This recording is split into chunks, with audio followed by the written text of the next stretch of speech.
del ITAM, luego hice un doctorado en matemáticas aplicadas en la Universidad de Washington, pero a partir de entonces me empecé a meter a toda la parte de salud pública, de epidemiología, y actualmente soy profesor en el Departamento de Epidemiología de la Universidad de Michigan. Y viniendo desde afuera, puedo tener o presentarles una perspectiva del uso de medicina preventiva y el impacto que está teniendo en Estados Unidos. Voy a tocar 3 ejemplos. Uno es de cáncer de pulmón a nivel poblacional. Luego voy a hablar un poco de uno más reciente de cáncer de colon, igual a nivel poblacional. Y finalmente concluyo con regreso a cáncer de pulmón, pero pensando en decisiones a nivel individual, ya en la clínica, ya hablando de aspectos de pacientes. Hace no mucho, 2010-2011, se concluyó un estudio clínico en Estados Unidos, se llama el National Lung Cancer Screening Trial, NLST, y hubo mucha emoción al respecto, porque se demostró, lo que demostraban en el estudio clínico, es que la tomografía o tamizaje con tomografía computacional era efectivo para reducir la mortalidad asociada a cáncer de pulmón. Cuando se publica este artículo surgen distintos editoriales y discusiones al respecto de, bueno, ¿y esto qué quiere decir a nivel poblacional, no? ¿Cómo traducimos lo que se encontró en el estudio clínico a la población? Y en particular, no sé si lo conozcan a las personas que trabajan en cáncer, existe publicación que se llama el Cancer Letter, que es como todos los chismes alrededor del cáncer en Estados Unidos. No es científico, es un cuate que lo edita en su basement, en su casa, y él escribe esto y trata de sacar a la luz toda la política y todo lo que hay alrededor del estudio del cáncer en Estados Unidos. Y en particular lo que decía en ese momento es que los resultados del estudio clínico solamente aplicaban a la población del estudio clínico. Y en particular la investigadora principal del estudio clínico decía, lo que nosotros encontramos aplica a la población en la que lo estudiamos. ¿Cuáles son las consecuencias de este hallazgo a nivel poblacional? No lo podemos decir a partir del estudio clínico. Y en particular lo que decían, hay un grupo, por ejemplo, que está trabajando, que soy parte de ellos, se llama CISNET, son modelaciones, somos modeladores y hacemos modelaciones, que decían, tal vez ellos puedan tomar los resultados del estudio clínico y extrapolarlos de una manera científica y lógica para ver cuál sería el efecto en otro tipo de poblaciones. Entonces, eso fue un poco lo que hicimos. Parte de este grupo, la ventaja de lo que tuvimos es que tuvimos acceso a los estudios clínicos que se hicieron, ajustamos modelos. Va a ser una historia muy rápida, obviamente no voy a meterme en los detalles. Ya me está pasando lo mismo. Donde pudimos ajustar 5 modelos a los estudios clínicos para que los modelos reprodujeran varias medidas que fueron encontradas dentro del estudio clínico, en este particular el número de muertes asociadas a cáncer de pulmón en los 2 grupos del estudio clínico, uno que se hacía tamizaje con tomografía computacional y otro que hacían con rayos X,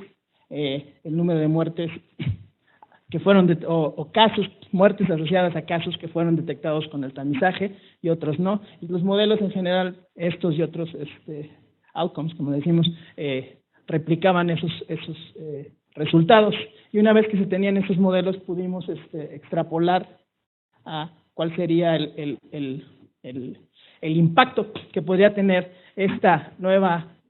medida de prevención, que es el tamizaje de cáncer pulmonar en los Estados Unidos. Y en particular, lo que hicimos fue analizar distintas estrategias de prevención, en particular del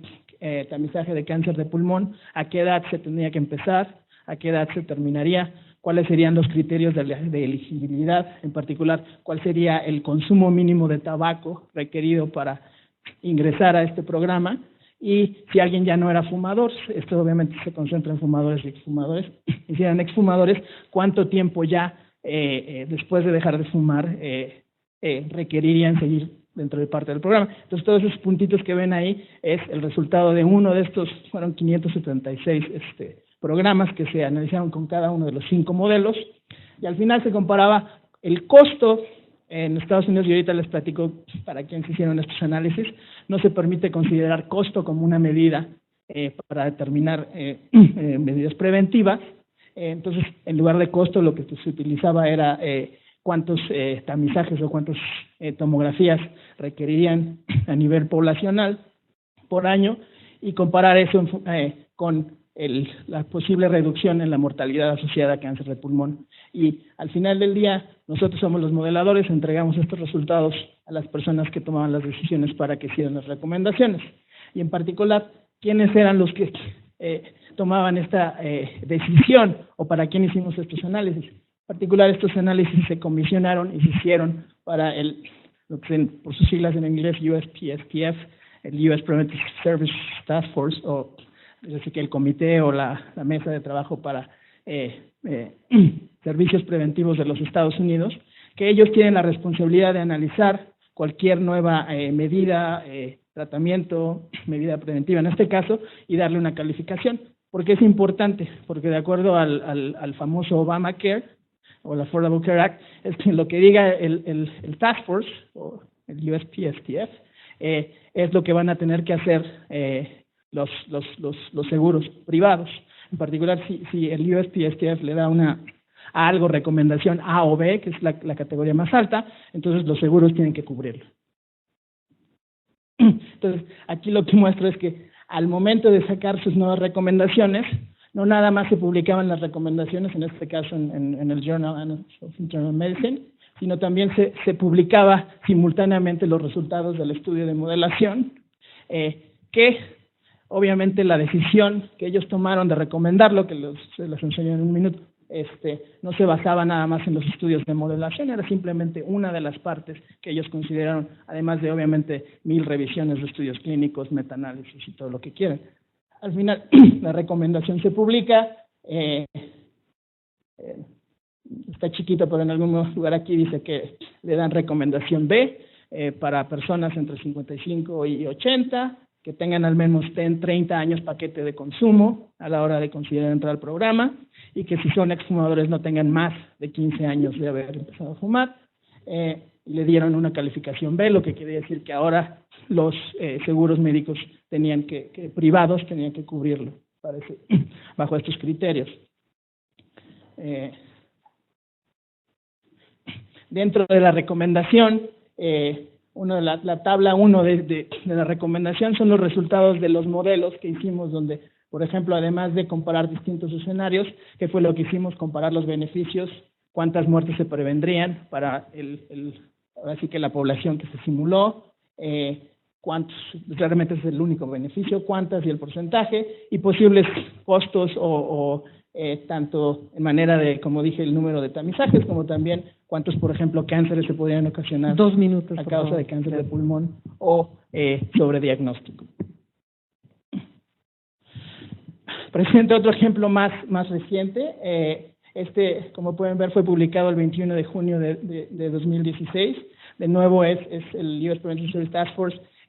sacando nuevas recomendaciones de tamizaje de cáncer de colon. En este caso, como ven, dice que el Task Force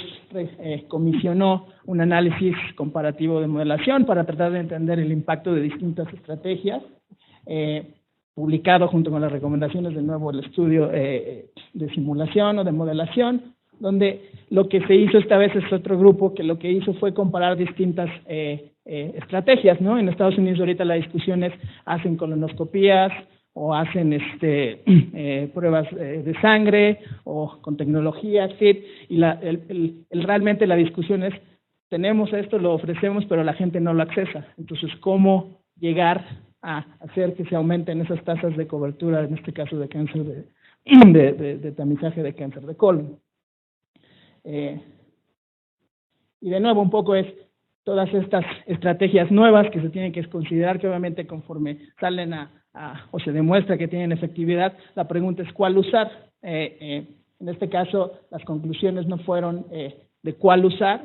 en específico, sino simplemente calificaron cada una y dijeron, existe todo este portafolio de estrategias que podrían funcionar. No se metieron mucho a cuál es la mejor, simplemente lo que dicen es que la decisión se recomienda utilizar alguna de estas medidas, entrar a un programa, y obviamente ya hay ciertas clasificaciones, en particular ya para las personas de mayor edad, si es recomendado o no, no está tan claro, y por ejemplo dan una recomendación. Finalmente, para concluir, es un poco la parte de decisiones a nivel individual. Una vez, regresando a cáncer de pulmón, que se recomendó, que ahora lo tienen que cubrir, finalmente Medicare, que es la parte de seguro público, también lo decidió cubrir, y puso una restricción de que para entrar a un programa de tamizaje de cáncer de pulmón tenía que haber una discusión, una toma de decisiones conjunta entre el médico y el paciente. Entonces, en particular, lo que decían es que esa toma de decisiones se tenía que apoyar utilizando herramientas de toma de decisión, de ayuda de toma de decisión. Entonces, por ejemplo, esto es algo que desarrollamos, que es un sitio, una página de internet, que lo que hace es tratar de ayudar a las personas y al médico que tengan una discusión acerca de lo que es el tamizaje de cáncer de pulmón, y en particular que puedan calcular el riesgo individual de una persona y que le puedan decir si es elegible o no de acuerdo a ciertos criterios, que le calcule el riesgo personalizado de cáncer de pulmón de acuerdo a un modelo de predicción de riesgo, y que lo compare eso con los problemas, en este caso con si se hace el tamizaje o no, cuál es ahora sí que su riesgo comparado con cada una de estas dos alternativas, y cuáles son los beneficios y los posibles costos. La herramienta ha sido probada de que es efectiva, entonces ahorita está apoyando a todos los programas que están estableciendo programas de tamizaje de cáncer, en este caso de cáncer de pulmón, para apoyar en la toma de decisiones individual. Entonces, para concluir, y ya sé que ya no tengo tiempo, es simplemente, en Estados Unidos se está viendo poco a poco más el uso de este tipo de métodos, en particular de simulación matemática en salud, para tratar de ayudar a traducir y, como dice, sintetizar la información de estudios clínicos de 1000 fuentes para tratar de tomar una decisión de qué es lo que sería más efectivo o no. Entonces es como un método de experimentación y para hacer proyecciones, y simplemente concluir que el uso de estos métodos no es nada más en lo que yo presenté, que es tamizaje de cáncer, sino tiene sus usos y ya está siendo utilizado en distintas áreas, como vacunación, como lo que se hablaba antes de programas de prevención de tabaco y muchas más, ¿no? Y concluyo ahí. Muchas gracias. Gracias a ti, Rafael. Gracias.